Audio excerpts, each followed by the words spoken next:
If you want to hide files on the Motorola Edge 70 Pro, what you can do is you can use the Files app, which we can find in the Google folder in the app drawer, at least by default.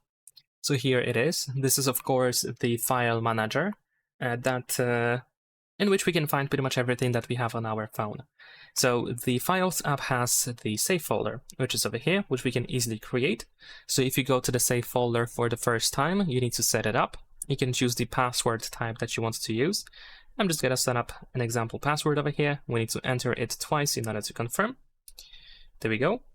And once we create the secure folder, now we can hide files inside that secure folder. So, for example, I'm going to go to Downloads. Over here I have example photos, and I can press and hold my finger on them to select them.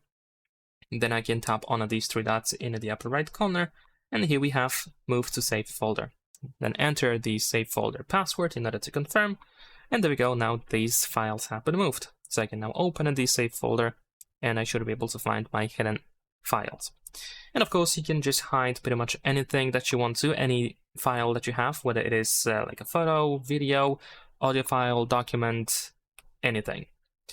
And if you want to remove or if you want to unhide files, then after selecting them, you should be able to find Move Out of Save Folder over here. There we go. That's pretty much it. Leave a like and subscribe.